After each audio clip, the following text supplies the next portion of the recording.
feel like basically like we're living in this like really strange situation where it feels like the way we're talking about chemsex is just this complete moral panic, which is like totally like it feels like is just completely like regurgitating the same like approach we had with AIDS. There hasn't really been like any like learning from like how we talk about queer sex or queer people taking drugs. It's just been this absolute moralistic like way of like judging people and like critiquing like deviant sex practice, you know. And this seems like I hate using deviant because that feels like so dated, but like the conversation seems really outdated. It seems like really unmodern, and it seems like it's like this really dangerous thing where I feel like I feel like in like Gentrification of the Mind by Sarah Schulman, she talks about this like important thing where like when gay like mainstream politics start becoming more and more assimilationist is in a big way because like news media outlets will invite someone to talk to about gay issues, will invite to talk about stuff. And to do that, they're not, they will choose someone who they think their viewers will like recognize, see themselves in, or even understand, So they're not going to invite someone who's completely radical. And so I feel like the whole like way of dealing with chemsex, like publicly in terms of the media, has been like this absolute flattening of what is chemsex and what is, what kinds of sex are people having, how do people take drugs, and a complete erasure of this long lineage of group sex and drug taking, But yeah, so like, and part of that is this thing where they will invite like one person, and that one person is David Stewart, who is in every single thing that the BBC does, or these films called Chemsex, which is completely appalling, like very offensive, like very depressing. And I find that the frustrating thing is that these institutions of health, like the NHS, what David Stewart does, he tries to get people who have chemsex, who are like suffering under like the chemsex they have, to realize that their drugs, that what they're doing is like the reason why they're unhappy, and is like making them feel bad. And when they do that is by asking them questions. And one of those questions is, when was the last serious relationship you had? And basically he uses that as a gauge of like how good your life is, I do think like being seen to be virile and being seen like socially valuable and like sexually valuable is like stressful.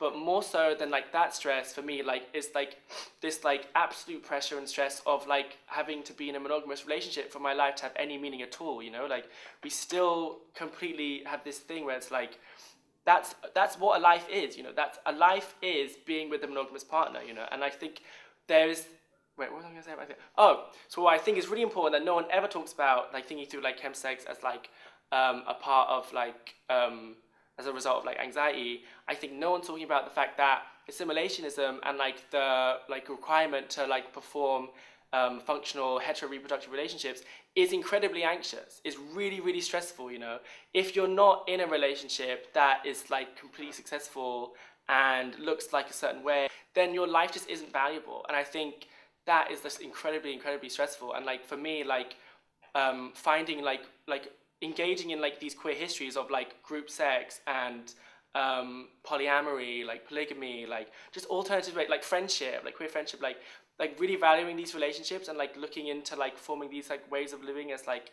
an alternative to that is just like been what made me feel a bit less anxious and made me actually enjoy my life more. And I think it's really frustrating when like the NHS and these institutions of health are basically just like promoting monogamy and promoting like you not having sex and not taking drugs, which is just ridiculous. But like as it's important to talk on the side of this, like I think they are like responding to a panic, and I think I don't want to like minimize like the awful deaths of people who like are like dying of like G overdoses. And I think these people who are saying this like judgmental like scary stuff are people who see that face to face. I don't see that. I see people who are engaging with it in like a way that actually works for them. But I think also they don't see people who see it who's working for them. So like there should be this kind of conversation between these two extremes. I think socializing things is really important. And I think that's where it's like government policy is stopping queer people from socializing and stopping queer space from existing.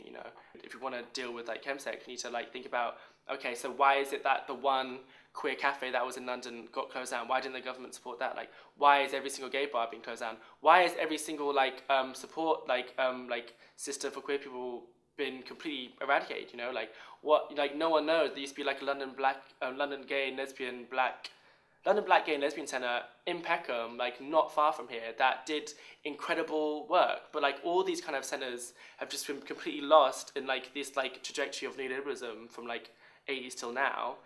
And if we had if the government valued these organizations, if we still had these organizations, I think we would be living like such like better, like safer lives. You know, like the work these people did was incredible, was so good, and it's been completely like erased, and it's basically just like not sustainable, like in like current like under austerity Britain, to have these spaces. So what I'm saying is that, you know, if we want to deal with chemsex, we need to deal with that. We need to think about like socializing and like how we have sex, and rematerializing like intimacy and like drug use and like all this stuff.